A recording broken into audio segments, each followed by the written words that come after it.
We continue with this special edition of This Week in Louisiana Agriculture from the Cabildo. And how do you like my new co-host?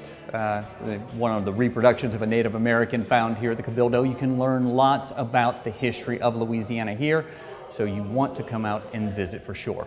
Downtown New Orleans is filled with the sounds of sirens, streetcars, and the clatter of horse and buggies rolling down the pavement. And you may notice that my partner Kristen has wandered off and I've gotten this nice replacement. Well, knowing her, she's looking for something blooming on the bayou. So we're here in New Orleans for the Louisiana Farm Bureau Convention, and I know what you're thinking. How on earth are we going to do a blooming on the bayou? Well, let's go see if we can find some green space.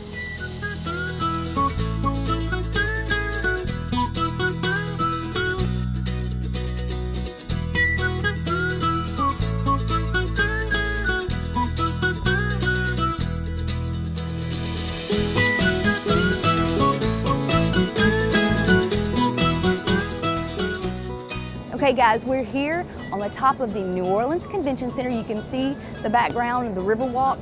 And we're here with Erica Nolan, founder of Instar Farms. And she started a very special project on the top of the Convention Center. And Erica, tell me a little bit about how you started this business, first of all. Absolutely, it's really exciting. So when I bought my first home, I bought it with the intention of building my urban farm model with all raised beds, all growing organically. And as soon as I built those raised beds, the business exploded. Everybody wanted to do the same, grow their own food in their own backyard. And 3 years later, here we are atop of the New Orleans Convention Center. And so how did this idea come about? So the Convention Center and Centerplate, who is the food distributor for the Convention Center, reached out to me because they knew what I was doing and they wanted the same. They had this empty concrete space that wasn't being used for anything. And it's been the perfect place to build a 220-foot long raised bed and grow food. And so we got started. This is our second season and it's just been a huge success. Okay, well let's go take a look at all of the things that you're growing here and how you got it started.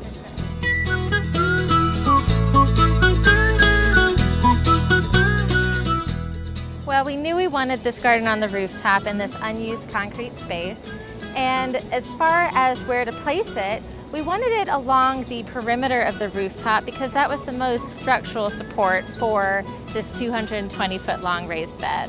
We had these 1,000+ pound bags of soil provided by Laughing Buddha Nursery.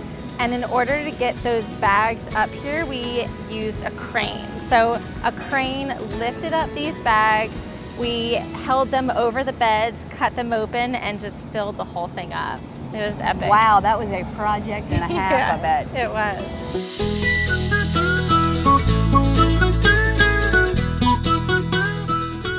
It's broken up between your 4 major crops that you've got out here right now. How did you guys decide which crops that you're going to grow up here? Yeah, so we wanted to do, out of the 220-foot long bed, we wanted to divide it up into 4 major crops, so that way we could get as much of one type of vegetable as possible. Specifically to the rooftop, it's been important to find varieties that either don't get too big, don't get too tall. So we're growing a bunch of dwarf varieties because with it being on the rooftop, wind can be an issue and it can knock down plants. Right here, we're growing sugar baby watermelons. They're a smaller watermelon than your larger watermelons, and so we'll end up getting more of these smaller watermelons instead of just like a few larger watermelons. We could certainly grow a variety, but in order to feed so many people here at the Convention Center, it's ideal that we just pick a few groups, and that way we can get more harvest from those. We use every bit of it. It goes to most of our signature dishes and things like that. Anywhere we can use, we design seasonal menus around the garden. So depending on what harvest we can get out of it is what we focus our menus on. And we can't really keep enough coming out of the garden. So we're looking at several ways to expand. So the flowers interspersed in this raised bed was a major part of the design because in the middle of downtown New Orleans, pollination can be an issue. Naturally, bees and other pollinators don't want to hang out in the middle of downtown. So we have planted a bunch of flowers that will attract the pollinators, and as you can see, we've got sweat bees going crazy right now over this rudbeckia, black-eyed Susans, some gaura, and we've seen all kinds of pollinators, honeybees, some parasitic wasps, and we've also seen hummingbirds. So it's pretty amazing the life that has come up here since we planted this garden. Erica, thank you so much for showing us this little piece of agriculture that's up here in the middle of downtown New Orleans. You wouldn't even know it's here. I think it's great how you're adding green to a very cinder block landscape. But you also help people grow their own garden at home if they need some help in urban areas.